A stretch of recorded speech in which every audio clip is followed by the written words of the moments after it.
الحمد للہ وکفا وسلام علی عبادہ الذین اصطفی اما بعد۔ حضرت رسالت بنا صلی اللہ علیہ وسلم رمضان المبارک کے آنے سے پہلے لوگوں سے رمضان کے بارے میں گفتگو فرماتے تھے اور یہ ارشاد فرماتے تھے کہ اب جو مہینہ آ رہا ہے اللہ نے اسے صبر کا مہینہ بنایا ہے،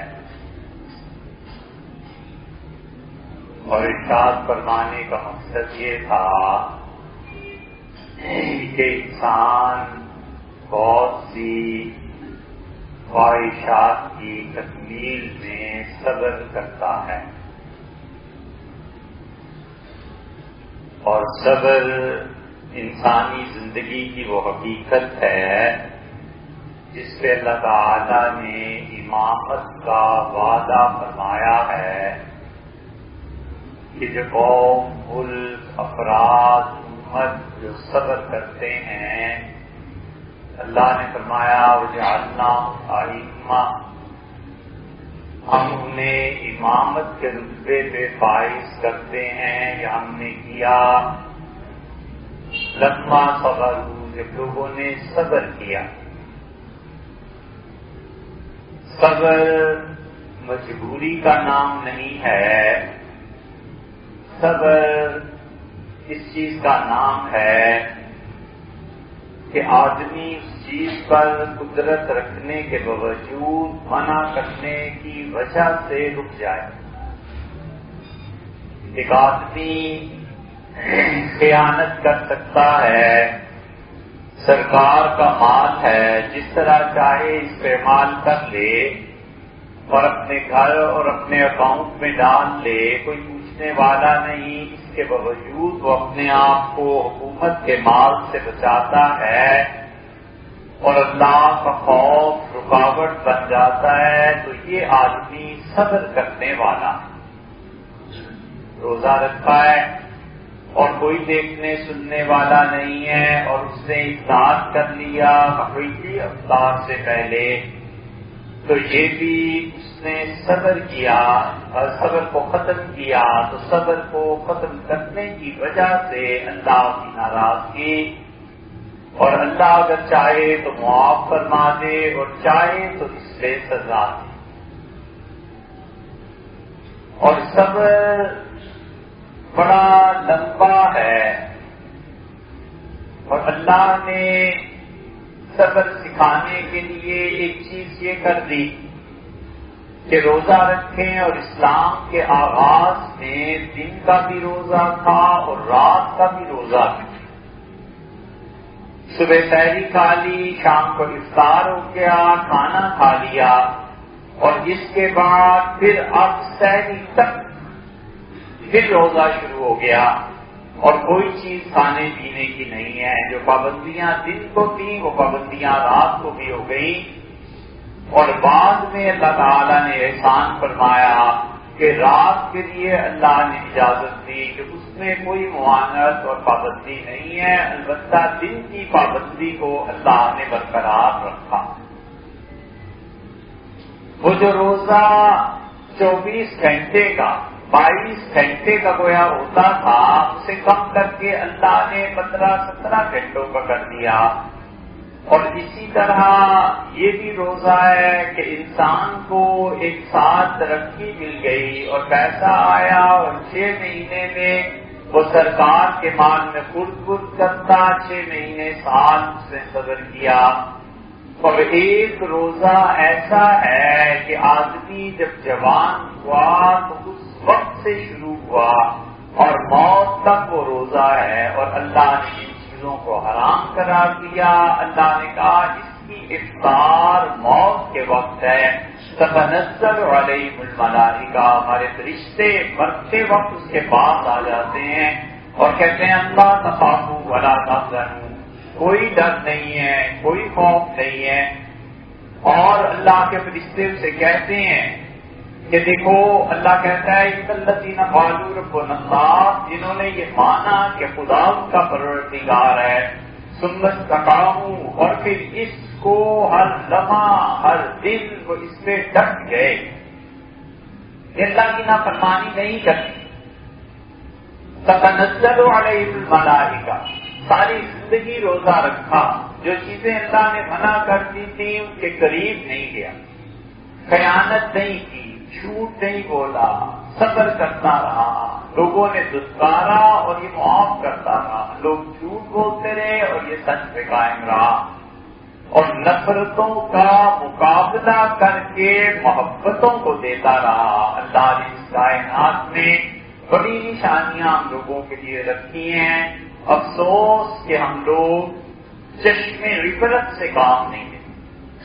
آدمی کی آنکھیں کھلی نہیں ہوں تو دن رات ایک تماشا ہے، آدمی چپ کر کے دیکھے اور سبق سیکھے کہ کس کے ساتھ کیا ہوا، اور کائنات کے یہ ایک دیر اللہ نے کہا تلک الایام نداولها بین الناس، لوگوں یہ رات اور دن ہم گھما گھما کر لاتے رہتے ہیں، کبھی کی رات پڑی اور کبھی کا دن پڑا۔ اس لیے کھلی آنکھوں سے دیکھے، بڑی عبرت کے تماشے ہیں، جنہوں نے عمر بھر خدا کی نافرمانیاں کی، موت بتا دیتی ہے کہ اس کا صلہ کیا رہا۔ اسی لیے فقہاء نے جادو کو حرام لکھا ہے، اور حضور صلی اللہ علیہ وسلم نے فرمایا کہ تم اگر کسی جادوگر کو پاؤ اور یہ ثابت ہو جائے کہ اس کے جادو نے کسی کو نقصان دیا ہے تو فرمایا فقتلوہ، اس کی سزا یہ ہے کہ اسے قتل کر دیا جائے۔ ام المومنین حضرت حفصہ رضی اللہ عنہا کی طبیعت خراب ہو گئی اور بہت زیادہ جب بات ہوئی تو کسی نے کہا کہ ام المومنین آپ پہ جادو ہو گیا ہے۔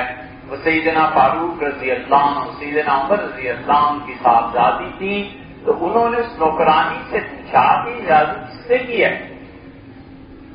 اس سے کہا شام سے ایک جادوگر کی چیزیں لائی گئی ہیں، تو انہوں نے اس جادوگر کو شام سے بلوا دیا۔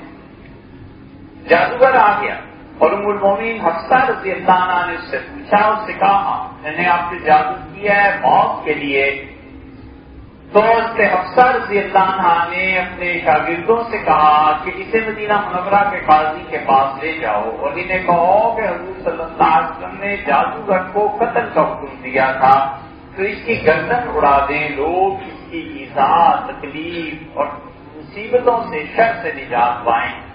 چنانچہ اس کی گردن اڑا دی گئی، اور سیدنا عثمان رضی اللہ عنہ کا دور تھا، کسی آدمی کا قتل کیا جانا بہت بڑی چیز تھی، تو عثمان رضی اللہ عنہ تشریف لائے اور فرمایا کہ ام المومنین آپ نے ٹھیک کیا، آپ حضور صلی اللہ علیہ وسلم کی اہلیہ محترمہ سیدنا عمر رضی اللہ عنہ کی صاحبزادی ہیں، آپ کی عزت احترام ہم لوگوں پہ واجب ہے، لیکن میرا خیال ہے کہ اگر آپ مجھے بتاتی اور قانون کو نافذ میں خود کرتا تو یہ زیادہ بہتر ہوتا، اس لیے کہ حدود ظاہر ہے کہ کسی کے ہاتھ میں دی نہیں جا سکتی، تو وہ جو جادو ہے، وہ جو ٹونا اور ٹوٹکا ہے، یہ سب چیزیں انسانوں کو تباہ کرنے والی یہ وہ چیز ہے، اسی لیے فقہاء کہتے ہیں کہ جادوگر ہوتا ہے اور ایسی حرکتیں کرتا ہے، مرتے ہوئے اس شخص کا ایمان سر ہو جاتا، ایمان پہ موت نہیں آتی۔ اس سے زیادہ ذلت کیا ہے؟ مانا کوئی جادوگر کیا کرے، کروڑ پتی ہو گیا، ارب پتی ہو گیا، مانا دنیا بھر کی چیزیں سے مل گئی، کتنے سال، 70 سال، 80 سال، اور اس کے بعد ایسا زمانہ جس کی کوئی انتہا اور مدت ہی نہیں، 80 کروڑ سال بھی نہیں اور 80 ارب سال بھی نہیں، کوئی مدت ہی نہیں ہے، اس جہنم میں جلنا ہے کہ کون سا نفع کا سودا اس نے کیا۔ اس لیے حضور صلی اللہ علیہ وسلم فرماتے تھے لوگوں یہ صبر کا مہینہ ہے، قدرت کے باوجود اپنے آپ کو باندھ کے رکھے اور اپنے نفس اور اس کی خواہشات کو جلائے، اس جلنے سے، اس رب سے جو قوت انسان میں پیدا ہوتی ہے، یہ قوت ہے جو اللہ آپ کی طرف لے جاتی ہے۔ اپنی خواہشات پر کنٹرول سے آدمی کی شخصیت میں جو وزن پیدا ہوتا ہے، جو گہرائی پیدا ہوتی ہے، یہ ہے جو اللہ لے جاتی ہے، اور یہ ہے جو رات کو اٹھنے میں مدد دیتی ہے، یہ ہے جس سے ہمت بنتی ہے، یہ ہے جو روزہ سکھاتی ہے، یہ ہے جو حرام سے روک کر رکھتی ہے۔ اسی لیے رسول اللہ صلی اللہ علیہ وسلم نے فرمایا کہ 7 قسم کے آدمی، ایک حدیث بھی آیا ہے، باقی وہ کل مقدار تو اس کی شاید 137 سے زیادہ افراد ہیں جن کے متعلق رسول اللہ صلی اللہ علیہ وسلم نے فرمایا کہ سب خدا کے عرش کے سائے میں رہیں گے۔ اس دن جس دن کوئی سایہ نہیں ہوگا، اللہ انہیں اپنے عرش کے سائے میں رکھے گا۔ اس میں سے ایک یہ فرمایا آپ نے کہ وہ شخص جسے گناہ کی دعوت دی گئی اور اس نے اللہ کے خوف سے گناہ سے انکار کر دیا۔ ہر آدمی کی دعوت مختلف، ہر آدمی کا حال مختلف، ضروری نہیں ہے کہ پیسے کی دعوت ملے۔ پیسے کی دعوت بڑے بڑے لوگوں کے قدم اکھیڑ دیتی، لیکن ان کو کھانے کی دعوت ملے پرواہ نہیں، کہتے ہیں کھانا اچھے سے اچھا کھاتے ہیں۔ کیش کی بات کرو، مال کی بات کرو، سرکاری خزانے میں خرد برد کی بات کرو، وہاں سے کچھ پیسے مل سکتے ہیں، یہ اس کا امتحان۔ ایک بھوکا آدمی ہے، اس کی خواہش کھانا ہے اور اسے کھانا دے دیا چند روز اور کہا اپنے مالک کے یہاں سے چوری کر لانا، اس کے لیے امتحان کا کھانا ہے۔ ہر ایک آدمی کا اپنا اپنا امتحان اور اس کے نتیجے میں اپنا اپنا اجر۔ اسی لیے اللہ کہتا ہے ان اللہ مع الصابرین، لوگوں اللہ ان لوگوں کے ساتھ ہے جنہوں نے صبر کیا۔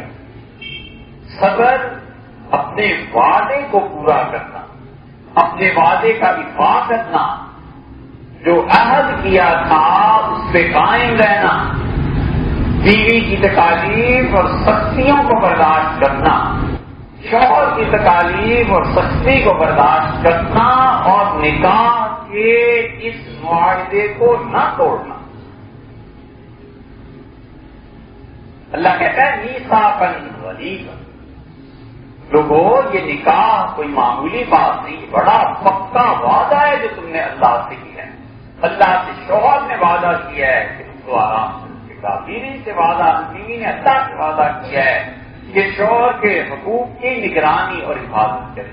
حضور صلی اللہ علیہ وسلم نے فرمایا، دیکھو آخری خطبے میں ارشاد فرمایا کہ عورتوں پر تمہارا یہ حق بنتا ہے کہ وہ تمہارے مال میں خیانت نہ کریں، اور تمہاری بیوی کا یہ حق بنتا ہے کہ جن لوگوں کو تم گھر میں نہیں آنے دینا چاہتے ان کو گھروں میں داخلہ نہ دے، اور تمہاری غیر موجودگی میں بھی اپنی عزت کی حفاظت کرے۔ اور آپ نے فرمایا کہ جب تمہاری بیویاں یہ کام کرتے ہیں تینوں، تو پھر دیکھو اللہ سے ڈرنا ان کے حقوق کے معاملے میں، اور اللہ سے ڈرنا۔ میں تمہیں نصیحت کرتا ہوں کہ عورتوں کے معاملے میں اللہ کا خوف پیش نظر۔ اس کا یہ مطلب نہیں ہے یہ جو میڈیا دکھا رہا ہے اور یو فون والے دکھا رہے ہیں، ذرا خدا کا خوف، ذرا خدا کا خوف نہیں یو فون والوں میں، کوئی اللہ کے سامنے جواب دینے کا احساس نہیں کہ تم محض شغل میں اور محض اس چیز کو کہ تمہاری یو فون کی پروموشن ہو جائے اور لوگ اسے خرید لیں، بیوی کو دکھا رہے ہیں، شوہر کو مار رہی ہے، حیران ہوتے ہیں کہ تم کیا تعلیم دے رہے ہو اور تم کیا کرنے چلے ہو۔ تمہارے گھر میں تمہاری بیوی اٹھ کے تمہاری اس طرح پٹائی کرے تو تمہیں عقل آئے کہ تم اس نئی نسل کو کیا پیغام دیں۔ نبی کریم صلی اللہ علیہ وسلم نے میثاقاً غلیظا فرمایا، اللہ خود قرآن میں بڑا پکا وعدہ ہے، یہ صبر کرنا ہے، طلاق نہیں دینی، چھوڑنا نہیں ہے، اس وعدے کو توڑنا نہیں ہے۔ اسی لیے اللہ تعالیٰ کہتے ہیں ابراہیم الذی وفا، اور لوگوں میرے اس بندے ابراہیم کو یاد رکھو، الذی وفا، جس نے جو وعدہ کیا تھا وہ آج پورا کیا۔ اللہ سے وعدہ کیا تھا توحید پہ قائم رہنے کا، اللہ نے کہا میرے بندے نے پورا کیا۔ اور اللہ نے کیا اچھی تعریف کی ہے. اللہ نے فرمایا وَجَعَلَهَا كَلِمَةً بَاقِيَةً فِي عَقِبِهِ. اور ابراہیم علیہ السلام اپنی وفات کے بعد دنیا میں ایک اچھی چیز چھوڑ کر گئے. کلمۃ باقیۃ، ایسا جملہ ابراہیم دنیا میں چھوڑ کے گیا جو ہمیشہ قائم رہے. ابراہیم علیہ السلام نے دعا مانگی اور انہوں نے کہا پروردگار اجعلنی لسان صدق فی الآخرین، اللہ میرا ذکر لوگوں کی زبان پر خیر سے جاری رکھ، قیامت آ جائے اور میرا ذکر جاری رہے. ہم اور آپ یہ جو درود کی کما صلی اللہ تعالیٰ سیدنا کما بارک تعالیٰ سیدنا یہ جو پڑھتے ہیں یہ وہ دعا اللہ نے قبول کی ہے. یہ جو حج پہ جاتے ہیں اور مناسک ادا کرتے ہیں عمرہ، یہ ابراہیم علیہ السلام کی تو یادگار ہے. یہ مقام انہیں کیوں ملا؟ اللہ نے فرمایا وَإِبْرَاهِيمَ الَّذِي وَفَّىٰ، اور ہمارے بندے ابراہیم کو یاد کرو جس نے جو وعدہ ہم سے کیا تھا پورا. موسیٰ علیہ السلام کا کہتے ہیں اس وعدنا موسیٰ، اور موسیٰ علیہ السلام نے ہم سے وعدہ کیا تھا کہ 30 راتیں آ کے وہ عبادت کرے گا، اور جب 30 راتیں پوری ہو گئی تو ہم نے کہا 10 راتیں اور مزید رکو کوہ طور پہ، اور موسیٰ علیہ السلام نے 10 راتیں اور گزاری. 40 راتیں اللہ نے کہا اس نے ہماری عبادت کی. وعدنا موسیٰ، جو وعدہ اس نے کیا تھا وہ وعدہ موسیٰ علیہ السلام نے پورا کیا. اسی لیے انسان جن چیزوں، اسی لیے خدا خود اپنے متعلق کہتا ہے وَمَنْ أَوْفَىٰ بِعَهْدِهِ مِنَ اللَّهِ، لوگوں اللہ سے زیادہ کون ہے جو اپنے وعدے کو پورا؟ اللہ اپنے وعدے کو پورا کرنے کا، وعدہ پورا کرنا بڑا صبر مانگتا ہے. شدید گرمی اللہ ہی جانتا ہے کیا اتنا گرمیوں کا یہ موسم کس کے نصیب میں آئے گا، کون روزہ رکھے گا اور کون نہیں رکھے گا. یہ وعدہ ہے جو شروع کیا تھا کہ اے رب شام تک اگر کوئی شرعی ضرورت پیش نہ آئی میں تیرے لیے روزہ رکھتا ہوں. شام کو افطار کرتا ہے اور یہ اس افطار کرنے والے نے پورے دن کا وعدہ پورا کیا. حضور صلی اللہ علیہ وسلم نے فرمایا، اور کیا خوبصورت بات ارشاد فرمائی، فرمایا للصائم فرحتان، 2 خوشیاں ہوتی ہیں جو روزہ افطار کرنے والا ہے اس کے لیے 2 مبارکبادیں، 2 مرتبہ مبارک کے قابل ہے. فرحتن عند الافطار، شدید گرمی کے روزے میں شربت اور ٹھنڈا پانی جب پیتا ہے تو بڑی خوشی ہے اس کے لیے، بڑا مبارکباد کے قابل ہے. اور فرحتن عند اللقاء، اور اللہ نے کہا جب میرے پاس آئے گا وہ بھی بڑی خوشی کا دن ہوگا، ہم نے جو بندے سے وعدہ کیا ہے پورا کریں. یہ اس کے لیے ہے جس نے 1 دن کا وعدہ پورا کیا، اور وہ اس کے لیے ہے جس نے عمر بھر کا وعدہ نبھا دیا. وعدہ طے کر دیا تھا حرام کے قریب نہیں جانا، زندگی گزر گئی حرام کے قریب. طے کر لیا تھا کہ اللہ میرے علاوہ کسی سے نہیں مانگنا، کہیں نہیں گیا، اللہ ہی کے سامنے ہاتھ پھیلایا اور اللہ ہی کے دیے پہ راض کیا. وعدہ کر لیا تھا کہ خدا غصہ نہیں کرنا، طے کر لیا ہے غصے سے نجات پانی ہے. یہ سب چیزیں انسانی اخلاقیات کی یاد رکھو. ہم کوئی اللہ نہ کرے کسی مبالغے اور جھوٹ سے کام لیں. یاد رکھو وہ گناہ جو انسان سے جذبات کی وجہ سے سرزد ہوتے ہیں ان سے بدتر گناہ یہ. جذبات کے غلبے میں انسان ایک گناہ کرتا ہے، اس کے نتیجے میں شرمندہ ہوتا ہے، رو دیتا ہے، اللہ سے معافی مانگتا ہے، خدا غلطی ہو گئی. وہ گناہ اتنا برا نہیں جتنا برا وہ گناہ ہے کہ حسد کرتا ہے، جھوٹ بولتا ہے، اللہ کی تقسیم پہ اعتراض کرتا ہے. اس کو یہ کیوں دے دیا، مجھے کیوں نہیں دیا؟ یار اللہ کی اپنی تقسیم ہے، اور اللہ کی تقسیم پہ اعتراض کرنا کہ سوائے کوئی بدبختی ہو تو ہو، باقی کون مالک کی تقسیم پہ اعتراض کر سکتا ہے؟ کسی کو کچھ دیا، کسی کو کچھ دیا، جس کو کچھ بھی نہیں دیا آخرت میں اس کے لیے بہت کچھ رکھتا ہے. اسی لیے رسول اللہ صلی اللہ علیہ وسلم ترغیب دیتے رہے کہ لوگوں کو معاف کرو، لوگوں کے قصور معاف کرو، لوگوں کی غلطیاں معاف کرو، کسی کو شرمندہ نہ کرو. اللہ کہتا ہے ومن عفا واصلح، لڑائی میں جس نے اپنی توہین کو معاف کر دیا اور صلح کر لی، اس کو کیا ملے گا؟ جنت مل جائے گی، مغفرت مل جائے، کچھ نہیں۔ فرمایا فقط وقع اجرہ علی اللہ، اس کا اجر میرے ذمہ رہا۔ بڑی بات، آپ وزیر اعظم صدر کے پاس جائیں اور وہ آپ کو خوشی سے بٹھاتا ہے اور کہتا ہے یار کام میرے ذمہ رہا، بس جاؤ بات نہ کرو، میرے ذمہ رہا، تھوڑی بڑی بات۔ ایک آدمی جاتا ہے کہتا ہے وزیر اعظم صدر کہ آپ کا کام ہو جائے گا، یہ کرا، ایک کہتا ہے میرے ذمہ رہا یار، چلو۔ اللہ اس طرح اللہ کہتا ہے جس سے معاف کر دیا اور اپنی توہین کا انتقام نہیں دیا، فقط وقع اجرہ علی اللہ، لوگوں اس کا اجر ہمارے ذمہ رہا، ہم اس کے مالک ہیں، ہم اسے اجر دیں گے۔ یہ کام ہے جو صبر اور رمضان سکھاتا ہے۔ گرمی کی وجہ سے روزے کی حالت میں لڑ پڑنا اور خواہ کی حصول باتیں، اللہ تعالیٰ کی بات